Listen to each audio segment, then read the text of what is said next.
Hey guys, sorry, I'm trying to get the right angle here and it's a little bit tricky, but tonight I wanted to show you guys one of my older garden beds. This is something that I had planted for the winter, and if you can see here, my peas are done. It's just been too hot. I have some peas, if you look over here, that are still green, just because they've kind of gone down to the ground, and so they're not getting as much sunlight, but they're not producing anymore. I mean, I see a couple of blooms, but it's really not going to be worth it for me to leave these peas in this bed, because they're not going to produce very much after this point. So what I'm going to end up doing is I'm going to pull all of this out, take this trellis down. Well, my attempt at a trellis. As you can see, it didn't work all that well. And since we do, well, a couple of things. We have multiple growing seasons here in Florida, and so we really do garden by the season. And so with the raised beds, as soon as I clear this bed out, I'm going to rotate in summer crops, which more than likely this is probably going to be okra or peanuts. I haven't decided yet. Anyway, probably okra, so I can go ahead and get it started.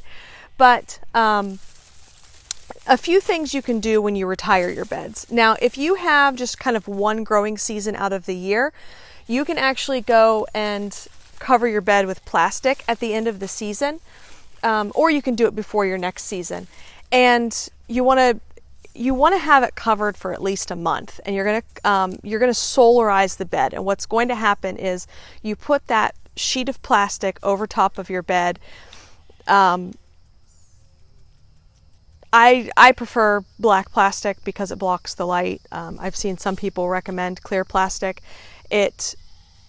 Honey, I can't come there for a minute. Can you go see what Daddy needs? Tell him that I'm doing a video. Thank you. Anyway, but solarizing your bed, what it is going to do is it's going to help to kill anything that has laid its eggs in the soil. So if you have root knot nematodes, it's going to help to control those. But also we have a lot of our pests. Cucumber beetles are one that really comes to mind, but there's others as well that lay their eggs in the soil, and so solarizing it's going to help to kill those eggs, and so it's going to reduce your pests that come back. It's also going to reduce your weeds and your weed seeds that you have in your garden bed. But since I'm going right into my next season, I'm not going to solarize. If I have any beds that I decide to rest for the summer, then I will solarize them over the summer. But you want to go and you want to clear everything out.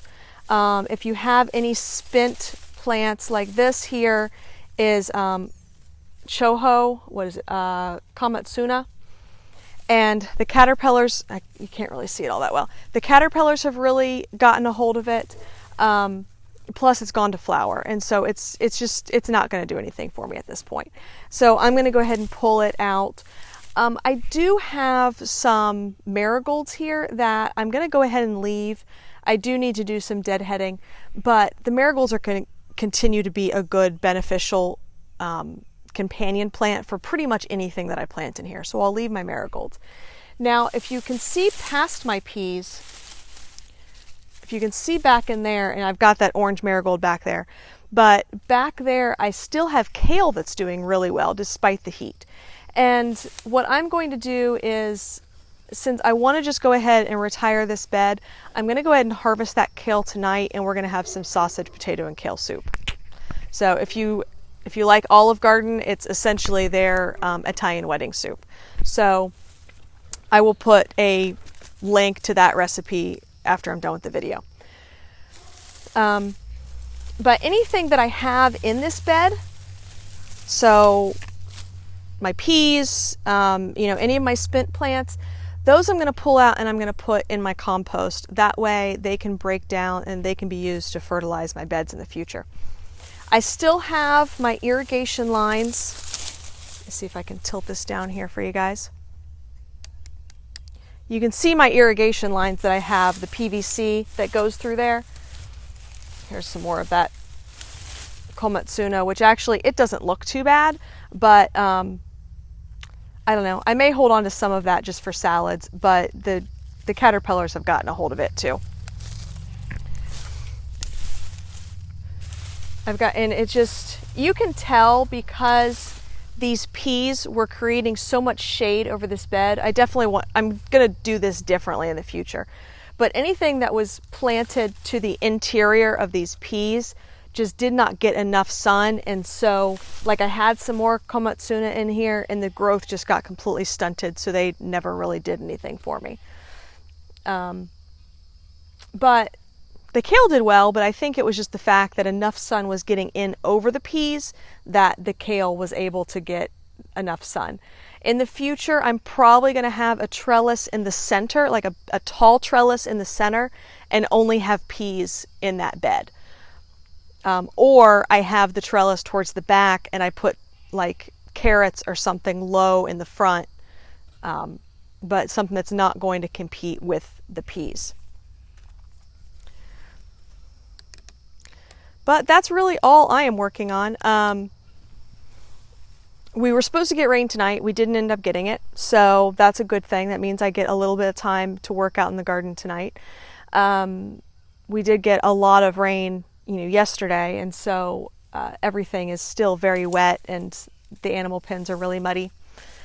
I've got this twine everywhere that I used for my peas. But I'm a little bit behind on getting my summer seeds started, and so I really got to get those in the ground. And at this point, I'm just going to direct sow everything. So, okay. I will mess with that later. So yeah, if you guys have got any comments, I know I've got a couple folks watching. If you wanted to see anything else, I do. Here, I'll turn you guys around this way real quick. If I can get my camera to turn here. Got my Brussels sprouts right over here. I am still not getting any sprouts, but the plants still look really nice and healthy. I need to spray these guys for caterpillars just because the caterpillars are attacking everything else, and I'm sure they'll go after these next. And I want to give them every opportunity to try to do something for me. I also have garlic somewhere in this bed that I need to keep an eye on because it's going to be getting close to harvest. Gosh, I am only seeing a little bit of garlic, so I need to go searching for my garlic.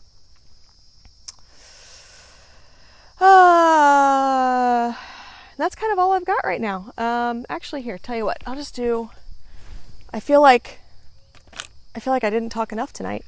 So let's come over here. I want to show you guys, my sweet corn is probably looking horrible, but I'm actually excited that I'm getting some ears. Oh, I did. Hang on. So my husband finally filled in the trenches from my irrigation that he built. This is what happens when you let tomato seedlings take over. I've got to get them transplanted. Oh, shoot, I've got a stink bug. These little guys are my arch nemesis. And they go directly into soapy water. But I do have, apparently my volunteers are plum tomatoes, and you can see I've got some plum tomatoes growing here. I will say, when it comes to supporting tomatoes, these trellises that we built are probably my favorite thing.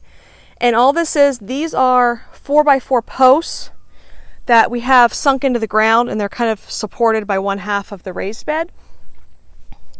And then we have the trellis netting stapled on the other side. I have them on the wrong side of the raised bed if you want to get really technical, but I kind of wanted to create like a wall on one side of my garden. So that's why we have the trellises on that side. I don't know what these guys are going to do for me. My broccoli is still producing. I'm getting these little broccolinis here which are super cute and super yummy. I keep snacking on them when I come out here. I really just need to, this is probably going to be my next bed to get retired, because this is supposed to be cauliflower and it's not going to produce. I got it in the ground too late, I think, or it's just been too hot. Nasturtiums are doing great. So I guess I need to make that nasturtium pesto Cindy was telling me about. All right, so I've got my little, it's a short little corn cob, so I'm probably not going to get much. But, you know, sweet corn's one of those experiments that I'm just going to keep on trying. And then my kids cleared out this bed for me so I can replant it. It's probably going to be yard-long beans. Okay, so that is it for tonight. I'm going to go see what my husband needed inside, and I'll catch you guys later. I will have this up on the YouTube channel and also shared to the Facebook group. So if you guys are not members yet, that is Not So Modern Living. You can find the link on this page.